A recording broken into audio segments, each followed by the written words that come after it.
Ready for a deep dive. This one is intriguing and pretty unsettling. Yeah. Elisa Lam, Oh, yeah. a young woman whose disappearance and death back in 2013 captivated the internet. It's one of those cases, it's true crime, but it's also got that unexplainable element. Right. And I think that's what keeps people fascinated by it, even now, years later. Yeah, absolutely. So we've got a bunch of stuff for this deep dive. We've got Wikipedia articles, news reports. You even sent me some online forum discussions about this. Yeah, it's all over the place. We're going to try to unpack not just the timeline of the case, but also all those theories that surround her death. And I think kind of the big question, why this case in particular continues to fascinate so many people. Well, it does have all of the elements, right? You've got the mysterious circumstances, the strange evidence, and of course, the Cecil Hotel, a location with a history that's almost as dark as the theories themselves. Yeah, speaking of the Cecil Hotel, it had a reputation long before Elisa Lam ever even set foot in there, right? Absolutely. It's got a really long and sordid history. Suicides, accidental deaths. There's even been ties to serial killers, which has definitely added to the intrigue surrounding this case. Oh, yeah. It makes you wonder, if Elisa, given her struggles with mental health, was she somehow drawn to the Cecil? Or did the atmosphere just exacerbate her condition? Yeah, that's a really interesting point. It's almost like the hotel is like another character in this story. Absolutely. But to understand Elisa's state of mind, we need to go back a little bit. Elisa was 21 years old, a Canadian student at the University of British Columbia. That's right. And she had been diagnosed with bipolar disorder and depression. She decided to take a trip by herself to Los Angeles in January of 2013. And on her blog, she actually described feeling really lost and directionless. She even wrote this one line, I think you've probably seen it. You're always haunted by the idea you're wasting your life. It's a haunting quote for sure, especially knowing what happened. It does give us a little bit of a glimpse into what she was going through, Yeah. Her internal struggles. Okay, so she arrives in LA. She checks into the Cecil Hotel. What do we know about her time there before she disappeared? Well, initially she was put in a shared room, but her roommates actually complained about her behavior. They said it was kind of odd. So she was moved to a single room, and the hotel manager at the time even mentioned that she was leaving, like strange notes for her roommates. Oh, wow. So her behavior was concerning even before she vanished. Yeah. And then on January 31st, the day that she was supposed to check out of the hotel, she disappeared. Her family, obviously, became very worried when they couldn't get in touch with her, and they contacted the LAPD, who then started an investigation. And that's when that now infamous elevator footage came out. Yeah, this is what everyone talks about with this case. The footage, released by the LAPD on February 13th, shows Elisa behaving very strangely in the hotel elevator. Can you walk us through what we see in that video? Sure. So the video is about 4 minutes long, and it shows Elisa entering the elevator, and she starts pressing all of the buttons. And then she steps in and out of the elevator, kind of looking down the hallway. She hides in the corner at one point, and she's gesticulating as if she's talking to somebody.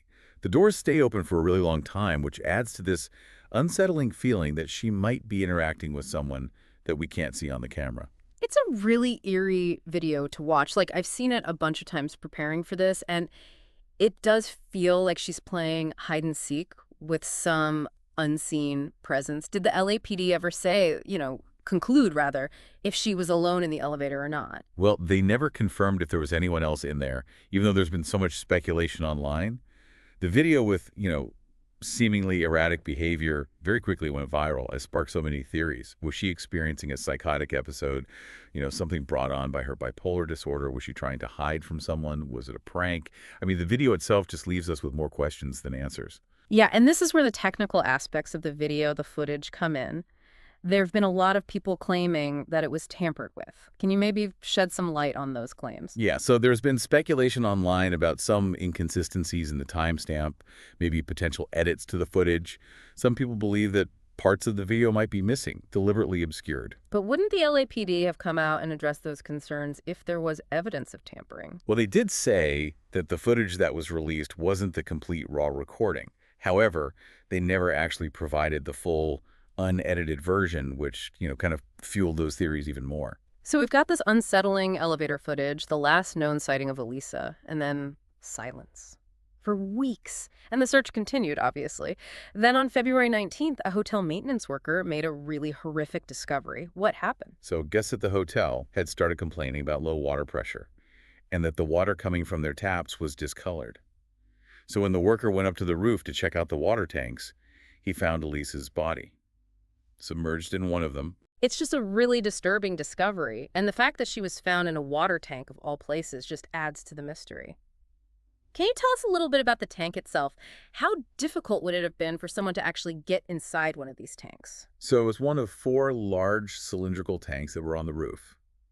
They supplied water to the entire hotel. Accessing the roof itself wasn't easy, and the tanks were several feet high.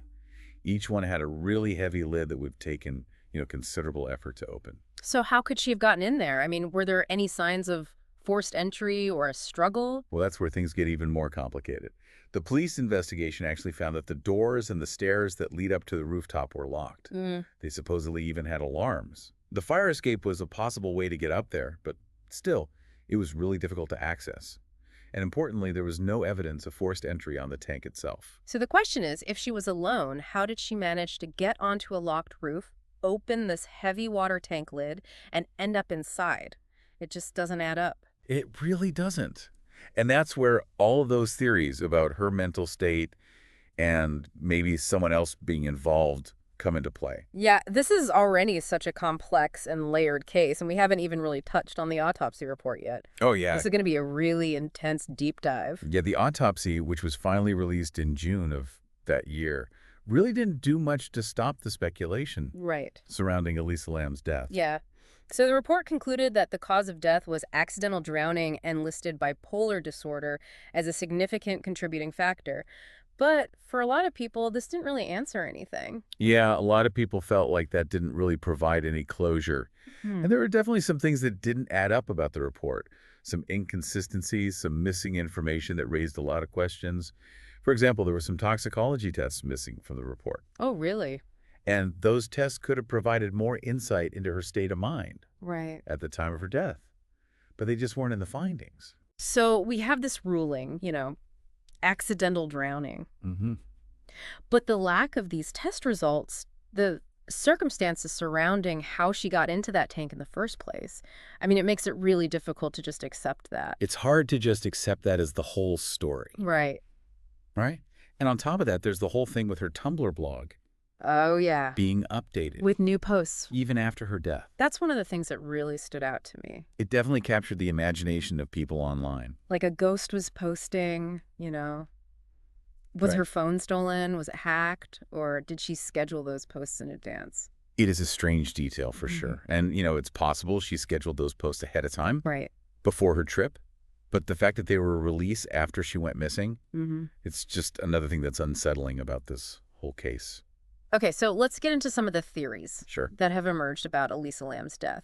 So the autopsy points to her bipolar disorder as a contributing factor.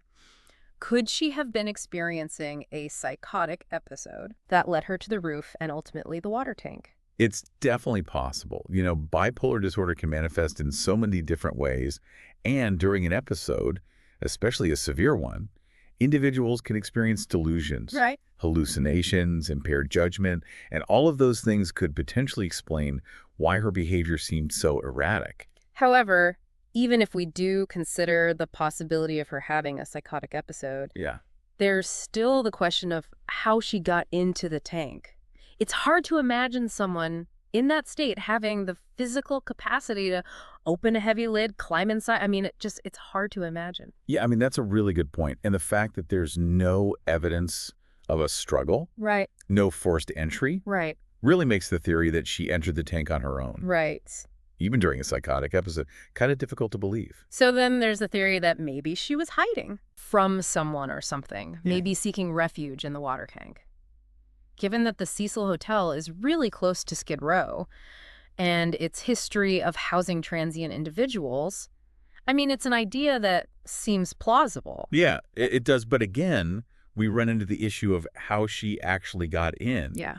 Because if she was being pursued, wouldn't there be some sort of evidence of a struggle? Yeah. And wouldn't the perpetrator have to have forced the tank open too? Right. So it's a theory that raises more questions than answers.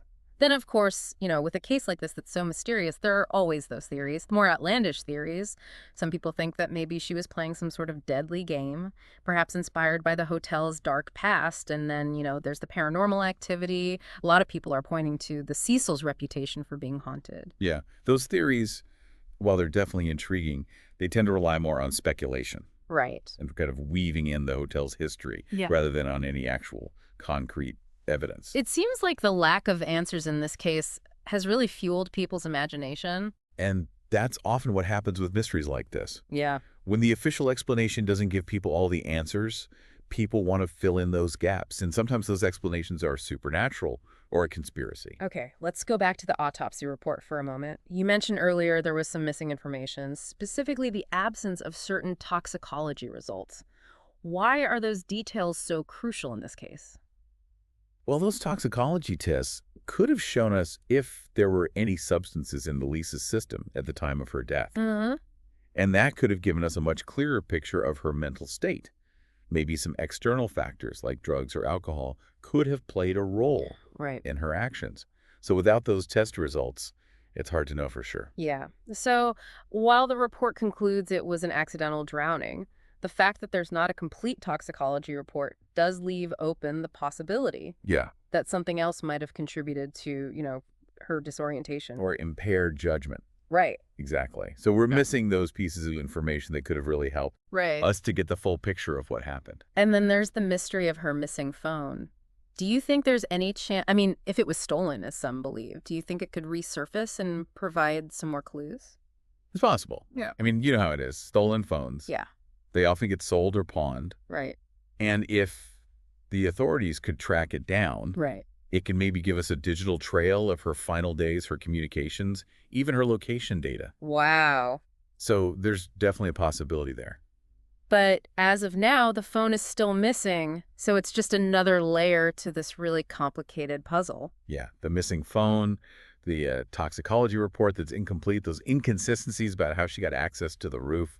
I mean, it's like these pieces are still missing. It's like the more we dig into the details of this case, the more questions we find. It really does feel like we're dealing with a real-life mystery novel. Yeah. So many clues, so many leads, but the answer's still out there somewhere. It's definitely a case that highlights, I think, even with the most thorough investigation, sometimes those questions, they just don't have easy answers, Right. even when we try our best. And that hasn't stopped this case from really resonating with people, even all these years later. This case has been in documentaries, television shows. It's even inspired some works of fiction, right? Absolutely. I Yeah. mean, look at, Crime Scene. Right. The Vanishing at the Cecil Hotel on Netflix. You're A right. perfect example. I mean, that documentary introduced this case to a whole new audience Yeah. and really sparked this renewed interest in, all of the theories. I think her story continues to fascinate us because it touches on, those fears we have about the unknown, the fragility of life. And I think it reminds us that even in a world where we have all this technology, surveillance everywhere, Mm-hmm. there are still some mysteries that we may just never solve. The Cecil Hotel itself has also become almost like synonymous with Elisa Lam's case. Right.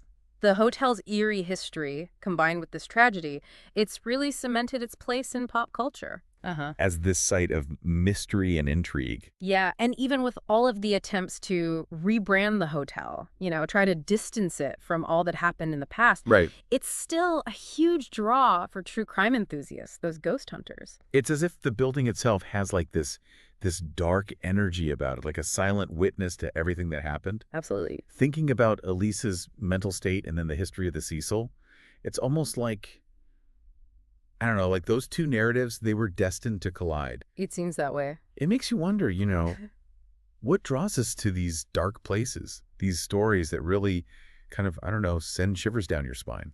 Maybe it's a way for us to confront our own mortality, explore those darker aspects of human nature from a safe distance. Right. Or maybe we're just fascinated by things we don't know, We want to understand these forces that shape our world, both the things we can and can't see. For a lot of people, true crime, I think, offers a way to deal with like the big questions about life and death, Right. good and evil. Yeah. It's a way to explore, like, the human experience, even the parts that make us uncomfortable. Absolutely. Yeah. It lets us look at like the limits of what we know, Yeah. the boundaries of what we understand.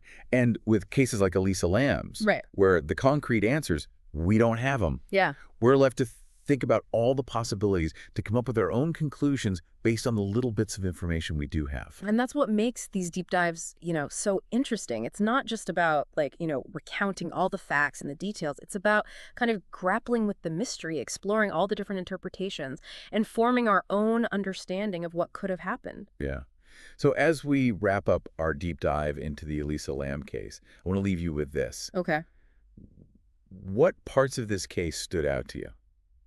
Was it the tragic way she died, Right. the evidence that just doesn't make sense, or that, mystery that surrounds it all? And no matter what it was for you, I think keep exploring this case. Look at the information that is available. Yeah. And draw your own conclusions, because I think the meaning that we find in these stories, it's really a reflection of, us and our experiences. That's what makes true crime so interesting to me. Hmm. It's like a mirror Right. to who we are. Mhm. It shows our deepest fears and also, I think, our constant need to figure out the world around us. Well, thanks for joining us for this deep dive into the Elisa Lam case. We hope you found it thought-provoking and, yeah, maybe even a little unsettling. But most importantly, I hope it makes you want to keep asking questions, keep exploring, keep looking for those answers, even when they seem impossible to find. Absolutely. Thanks for listening. Yeah, thanks.